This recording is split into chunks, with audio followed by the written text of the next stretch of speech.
We are live. We are live. Hello, hello, hello. I'm live on Instagram and I'm live on the Confetti Collective Facebook page and in our group and on YouTube. So, welcome. Thank you all so very much for being here. I hope your day is going well so far. I hope it is. We're going to have a conversation, hopefully brief, hopefully not taking too long, about being kinder to ourselves. That's important. I believe that, especially when you are on a journey of discovery and you're learning how to change the way that you will show up in the world, kindness is so important because you will deal with backlash from other people, other places, other things. You are as you are rejecting the assignments and the roles that people have put on you, you will deal with backlash when you decide that it's time for you to make significant changes in your life. So we have to practice kindness toward ourselves to balance that out, to help us stay encouraged, to help us stay motivated, to help us move through the process. um, so the conversation that I want to have today, it comes from Tarana Burke's new book. This is her memoir, Unbound. Over the last probably month or so that I have been kind of in my own self-isolation and seclusion, I have been doing a lot of reading. And I finished this book in 2 days. And this book tells, for those that don't know who Tarana Burke is, she is the founder of the Me Too movement. Before Me Too was a global thing, after Alyssa Milano tweeted the words, this woman was doing the work in communities of color and supporting young girls and supporting people who look like her. Um, with this work and empathetic empowerment from a place of understanding, stepping into the trauma and the healing journey with young girls and women and helping them heal themselves. So she wrote this book. I don't even remember when it came out, but in the very first chapter of the book, the first official chapter of the book, she writes these words: unkindness is a serial killer. Death in the flesh sometimes seems like a less excruciating way to succumb than the slow and steady venom unleashed by mean spirited, cruel words and actions that poison you over time. Unkindness is a serial killer. And here's the thing: I would be willing to bet that every woman watching can think of an experience or a time in her life where you dealt with unkindness, where you dealt with somebody being mean-spirited, being cruel toward you, saying cruel things toward you. And maybe you thought that you had gotten over those things. Maybe you thought you had left those things behind you. But what if you hadn't? What if you took those words, those unkind, cruel, mean-spirited words, and you borrowed them and they became the voice that you now use to speak to yourself? Because see, when talks about it in the book, she sets the stage for telling a story of an experience where somebody was unkind to her, an adult was unkind to her as a child, and how that voice of that adult shaped the way that she thought about herself. And because the way that she thought about herself was changed, the way that she treated herself was changed. And because the way that she treated herself was changed, the way that she allowed other people to treat her was changed, all for the negative. So when we have this conversation about unkindness and what that looks like, it's not just about the unkindness that gets directed at us, right, from outside. It's also about the unkindness that we direct toward ourselves. That's also what it's about. because the way we've been treated changes the way we treat others. We've heard the phrase hurt people hurt people. That's literally what that means. The people who are hurting others have also been hurt, and they don't have the language or the tools or the resources to process and heal from their hurt. So that same hurt that's now in them gets spewed out toward others. And here's the thing. I'm not saying that if you are listening to me and you are like, but Mo, I have some experiences that I am still not yet ready to talk about because they were so traumatic, because they were so horrible, because they were so cruel and unkind and mean spirited. Me too. I'm not saying that those things are okay, that those things don't matter. What I'm saying that where we sit right now as adults who are in charge of our own lives, we have a choice. We get to choose if we will internalize the unkindness that has been directed toward us, and then we in turn show up and be unkind to ourselves. We have a choice. And here's the thing, you may not think you're being unkind to yourself, but women, society, culture conditions women to be unkind to ourselves. I talk to women all day long in coaching sessions and in clarity calls, and we use words like, I should have known better, or I should have done this, or I shouldn't have done that. Or we judge ourselves for mistakes that we made. We beat ourselves up for not being perfect. We criticize ourselves. We call ourselves unkind words.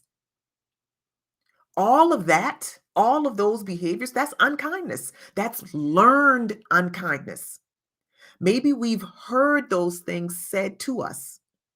Maybe we've seen those things in media directed toward women. And we internalize those same voices, not realizing that we are poisoning ourselves over time. Thinking that, oh, I got over that, or that that's behind me now. But every single day we show up like the people who were unkind to us, and then we in turn are unkind to ourselves. And I'm saying we because I've been there. We'll probably be there again. And we can't heal it. We can't address it. We can't deal with it if we're not even willing to acknowledge it. That's the thing.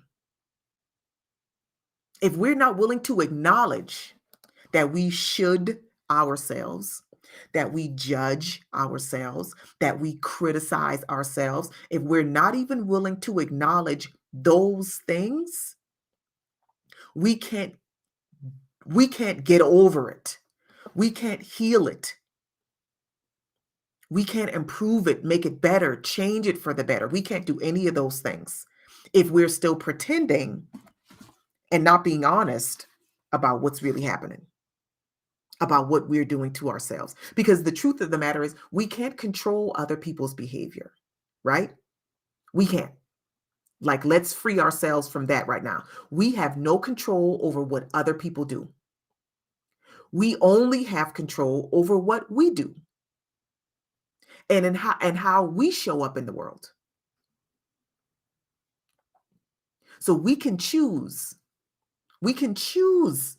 We can choose today if we are going to stay under the umbrella of the unkindness that has been directed toward us, if we're going to stay under that, or if we're going to grow beyond it and treat ourselves differently and treat ourselves better and honor ourselves in a new way.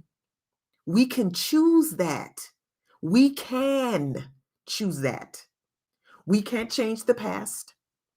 We can't change what happened to us. We can't change what they said to us. We can't make them come back and apologize. We can't do any of those things. What we can do from this point on is decide that we're going to heal and grow beyond it. That's what we can do. So how can we do that? First, it's this process of learning, because that's what it is. It's a learned behavior. It's not something that you're going to get like that. You're not going to get it in a second. It's not going to be second nature in a second. We have to give ourselves the room and the space and the grace to practice, to learn it, because you didn't come out of the womb criticizing yourself. You learned that. You developed a habit of judging yourself and of beating yourself up. That's a habit. So if you learned that, you can unlearn that and learn something else to replace it.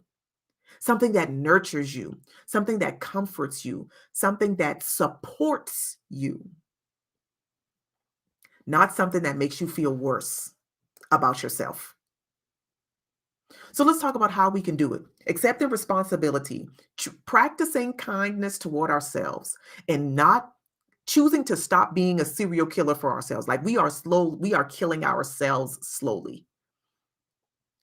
We're not even talking about what other people are doing, because like I said earlier, the way we treat ourselves shows up in our relationships. It shows up in the types of behavior we accept. So if you build a practice of treating yourself well and being kind to yourself, you will not accept unkindness toward you from other people. That's a fact. That's a fact. When you know how you want to feel, and you know that you are worthy and you treat yourself with kindness, you will not accept unkindness from other people. And when I say you will not accept it, here's what I mean. You will let it be known that that's unacceptable. That's first. Honor your own feelings and honor your own emotions. Let it be known that that's unacceptable. And then, two, if the other person or people choose not to change, you remove yourself. You can choose. You can choose. You get to decide if it's okay or not. So let's talk about it. I've got a couple of tips, practices, things that we can start doing right now today that will allow us to start treating ourselves well and stop being a serial killer to us. Stop poisoning ourselves over time. The first thing is to acknowledge our strengths and our shadows. So in my confidence coaching, with my one-on-one confidence coaching clients, this is the first thing we talk about. Getting them to recognize what makes them great and all of the things that are amazing and brilliant about them. But we also talk about the flip side of that coin, right? Because it's about honesty and radical acceptance. I know that if you mess with me on the wrong day, I can be a witch with a capital B. That's a fact. At the same time, the other side of that coin is I am an encourager. I am a problem solver. People come to me when they want resolution. I know that about me. So when you know what you know about yourself, those things cannot be used against you. It's about acceptance. It's not about pretending you don't have shadows, because everybody has shadows. You learn to accept your shadows as well, so that you can recognize them when they show up and you can meet them at the door and deal with that behavior, even in yourself. That's the first step, is acknowledging your strengths and your shadows. The second tip I have to offer for you to practice kindness toward yourself is to forgive yourself. Now, I'm going to sit back on that one, because I know that there are a lot of women out there who are continuing to indict themselves for things that they felt like they should have done differently, or things that they should have said, or things that they shouldn't have said, or the thing that they should have wore, whatever it is, beating themselves up to this day. So I want to offer you, forgive yourself. You can't change the past. What you can do is resolve to do differently from this point on. So forgive yourself. Because when you can look at yourself and you can handle yourself from a place of forgiveness, then you can be kinder toward yourself. Tip number 3 is practice your worthiness. And that could look different depending on who you are. The goal is, instead of trying to earn or work or compete for validation or confirmation from other people, accept your own worthiness and be in it. Just be, because there's nothing that you can do that will change the fact that you're worthy. So for one of the ways that I practice my worthiness is allow myself the chance, the time, the days to rest. And when I say rest, I mean do absolutely nothing. I am a useless goat on purpose, because I know that part of my conditioning has been work, work, work, and the work equals worth. But you don't have to work for your worthiness. You don't have to hustle to be worthy. You are already worthy. So when you can accept that about yourself, you can practice kindness toward yourself. It's not about what you do. It's not about how many times you answer the phone when so and so calls you. Or it's not about how many times you show up and to cover somebody else's shift at work just to be nice. Like, you don't have to do any of that. None of those things change your worth. Your worth is, period. And it's your job to figure out how you can practice that every single day or as often as you need to. Practice it. Accept that you're worthy and practice it. Next tip is to show yourself compassion. Going back to the forgiving yourself. Once you've forgiven yourself for mistakes and missteps and misunderstandings that you've made, then you can handle yourself the way you would somebody you care about. You will not beat yourself up for things that you woulda, shoulda done. You will not expect, you will not set expectations that are unrealistic for yourself. You will show yourself compassion. Handle yourself with care. Why? In a world, and especially in this social media age where people will hide behind avatars just to be able to say disgusting and rude things to you. Why in the world would you turn around and in the quiet of your own mind speak those kinds of things to yourself? Why? If anything, if anything, before we go out into the world with some of these horrible people, that's not shade, that's just true. Some of these people are horrible. Before we go out into the world and have to engage with these horrible people, if anything, we would want to make sure that we got a force field of kindness and care and comforting and nurturing around us so that we are not moved when one of these horrible people show up to be horrible. If anything, we want to fill our own cup up enough every day with our own worth and our own value and nurturing and self-care, all of those things before we have to go out into the world. The last thing I'm going to do is take the words of some horrible person and allow them to become what plays on repeat in my mind and start treating myself the same way. And I don't want that for you either. You do not deserve that. You do not deserve that. Show yourself compassion. My last tip, to practice being kinder. And I'm using the word practice for a reason. Because practice is practice. Y'all know the Allen Iverson thing. We talking about practice, meaning there is no expectation that you need to have it all right this moment. Practice means there is room for you to, okay, so I did it one time today, and then tomorrow I'm going to do it 1.2 times. It's room to grow. It's room for you to get better at it. There's room for grace to show up. That's why it's practice.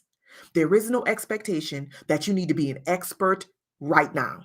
Or as soon as this live is done, as soon as you finish watching this, you're like, okay, you know what? From this point on, I'm only going to show kindness to myself. That's not real. That's not reality. Reality is this is a start and a stop. It's a dance. Sometimes it's 2 steps forward, and then another time it's 3 steps back. And then you make up those 3 steps and then you take an extra step, but then you fall back. That's the learning process. Think about babies learning to walk. You are learning to walk in kindness towards yourself. Treat yourself with the same care and nurturing and support as you would that baby learning how to walk. My last tip to practice being kinder toward ourselves is to give yourself what you need. Give yourself what you know you need, even when it's hard. It's what you need. In the book, y'all know I'm coming, for those that just jumped on, I'm coming from this lesson. This conversation was inspired by Tarana Burke's book, Unbound. So in the book, she talks about having to make a decision to move away from Selma, Alabama, where she had been living for a long time, for years, and had kind of built this community. But she started to recognize that that community wasn't what she thought it was. And even though she was comfortable there, she had to pick up with her baby and move. And she moved from Selma, Alabama to Philadelphia, not knowing where she was going to live when she got there. Accepting a job, brand new place where she didn't know anybody. But it was what she knew that she needed to do. And it was hard. Because I think, and I'm saying that because sometimes I think, when we have these conversations and we have these these empowerment things, we say, oh, well, just give yourself what you need. Like it's always easy. It's not. There have been some things that I have had to say goodbye to in the spirit of giving myself what I knew I needed, and it was hard. It was the hardest thing that I've ever had to do in that season. And only now, in hindsight, I can know it was the right decision. But in the moment, it was excruciating. And it was what I knew, what I felt in my soul, in my spirit, in my gut, in my skin that I needed to do. I felt it. I knew it, but I still was kind of like, I know this, but I don't know if I know this for real. But I have to do this. And it was hard. It was hard. So there will be some things that you will know that you need, and it will be hard for you to do. It will be hard for you to give yourself what you know you need. That's fact. That's just reality. I will not sit here and give you the rose-colored glasses version. I'm gonna give you the truth because I know that even though it's hard, you have what it takes. Even though it's going to be excruciating, you have what it takes. You will get to the other side of it. But it's not enough that I'm saying it. You have to believe it for yourself.